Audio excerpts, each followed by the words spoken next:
Like या dislike कर दिया करें। मूवी का नाम है लास्ट सेंटिनल। तो कहानी के शुरू में हमें बताया जाता है कि इंसानों ने अपनी जिंदगी में बहुत सी गलतियां की, जिससे उन्हें बहुत सी मुसीबतों का सामना करना पड़ा और इसी वजह से समुद्री तूफान आए। आधी से भी ज्यादा दुनिया डूब गई, बची तो सिर्फ थोड़ी सी जमीन और उसी की हिफाजत के लिए एक चौकी बनाई गई, जो कि जमीनों की हिफाजत के लिए बनाई गई थी।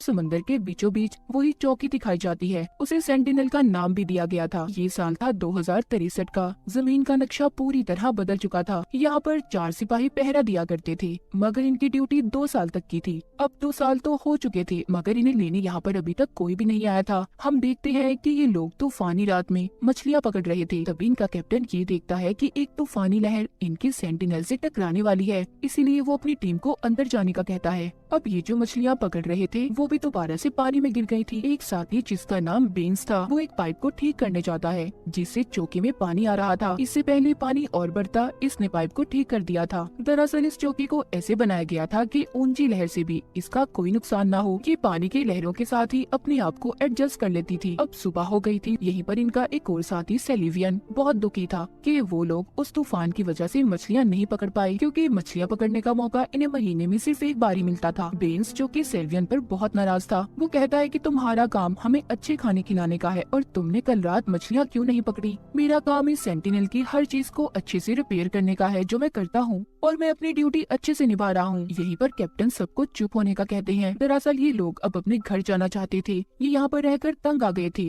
जो टीम इनकी जमीन से इनको यहाँ पर लेने आने वाली थी, वो अभी तक नहीं आई थी। सेलिवियन जो कि हर दिन एक रिकॉर्ड बनाता था, वो ऐसा जब से कर रहा था जब से वो यहाँ पर आया था। वो ये सारा रिकॉर्ड बनाकर अपनी बेस को भेजा करता था। कैप्टन जो कि सेंटिनल की छत पर घूम रहे थे, वहाँ पर वो एक इशारे को देखते हैं जो कि सेलिवियन ने बनाया था, ताकि अगर कोई यहाँ पर आए तो वो उनकी मदद से इन तक पहुँच जाए। मगर कैप्टन को ये बात पसंद नहीं आती। वो उस कपड़े को हटाने का कहते हैं। तभी यहाँ पर सेलिवियन को दूरबीन में एक जहाज अपनी तरफ आता हुआ दिखाई देता है, जिसे देखकर वो बहुत खुश था। वो समझता है कि शायद ही वही जहाज है जो हमारी टीम ने हमें यहाँ पर लेने भेजा है। मगर कैप्टन को ऐसा नहीं लग रहा था। वो कहते हैं कि ये किसी दुश्मन की चाल भी हो सकती है, इसीलिए वो बेन्स को बॉम्ब को एक्टिवेट करने का कहते हैं। और साथ ही इनकी एक और साथी जिसका नाम कैसिडी था, उसको रेडार पर सब कुछ चेक करने का कह रहे थे। दरअसल रेडार से ये पता करना चाहते थे कि ये जहाज आखिर किस तरफ से आया था। अब वहाँ पर बेन्स गन्स चलाने के लिए तैयार था, मगर कैप्टन उसे रोक देते हैं और सेलिवियन से ये कहते हैं कि तुम्हें छोटी कश्ती लेकर उस बड़े जहाज तक जाना होगा और देखना होगा कि वो हमारी मदद के लिए है या फिर किसी दुश्मन का है।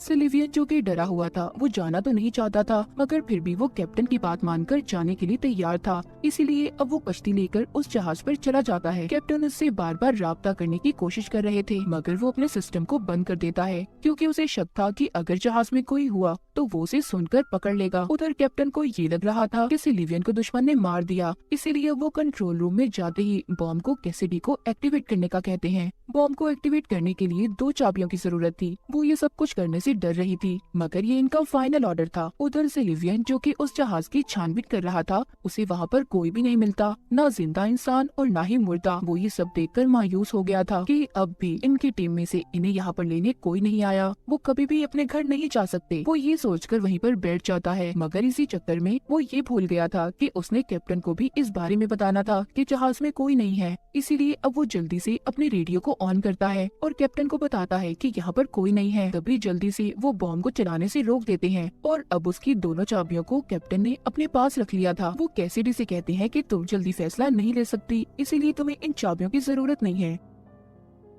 अब सेलिवियन उस जहाज को लेकर अपनी चौकी तक ले आया था। बेन्स भी उस जहाज की जांच करता है, जिससे पता चलता है कि जहाज पिछले कई महीनों से बंद पड़ा है। ये जहाज भेजा तो इन्हीं लोगों के लिए गया था, मगर इन्हें ये पता करना था कि आखिर जहाज में लोगों के साथ हुआ क्या था जो यहाँ पर इस जहाज को लेकर आए थे। बेन्स कहता है कि मैं इस जहाज को ठीक कर सकता हूँ, मगर कैप्टन उन्हें मना कर देते हैं और ये कहते हैं कि नहीं, हम इसके साथ कुछ नहीं कर सकते और न ही बेस पर बता सकते हैं जब तक हम खुद अच्छे से इसकी छानबीन न कर लें। ये सभी कैप्टन के सख्त असूलों से तंग आ गए थे, क्योंकि अब ये किसी भी कीमत पर वापस घर जाना चाहते थे। सेलिवियन जब कैप्टन के पास दोनों चाबियों को देखता है तो उसे और भी ज्यादा गुस्सा आ गया था, क्योंकि अब इस चौकी का सारा इख्तियार कैप्टन के पास था। उधर कैप्टन जहाज के बारे में सारी लोकेशन को पता करते हैं कि ये यहाँ पर कहाँ से आया था। सेलिवियन भी जहाज के बारे में बिना बताए बेस को खबर कर देता है और ये बात जाकर वो कैसिडी को भी बताता है कि मैंने सब बातों का बेस को बता दिया है। उधर बेंस भी आ गया था जिसने इनकी बातों को सुन लिया था, उसे भी पता चल जाता है। अब इन सारी बातों का अगर बेंस कैप्टन को बताता है तभी वही इन्फॉर्मेशन इन्हें वापस मिली थी जो कि कल रात बेंस ने बेस को भेजी थी। इसका मतलब 1 साल से इनका अपनी बेस से कोई राब्ता नहीं था। जो मैसेज इन्हें बार बार मिला करते थे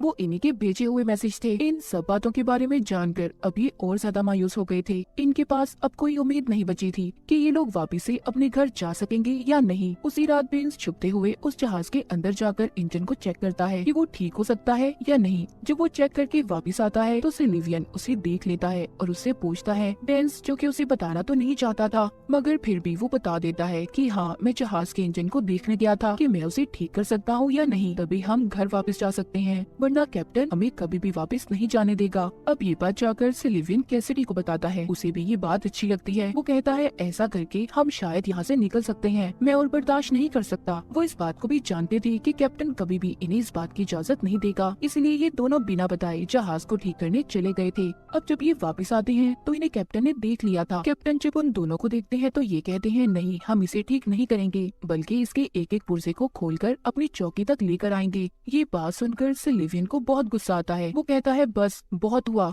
हमने अपनी ड्यूटी से ज्यादा अपने फर्ज को निभाया है, अब हम और ज्यादा बर्दाश्त नहीं कर सकते, हमें अपने घर वापस जाना है। कैप्टन कहता है नहीं, तुम यहाँ से नहीं जा सकते, ये मेरा हुक्म है। वो उन्हें गन निकाल कर यहीं पर रुकने का कहता है।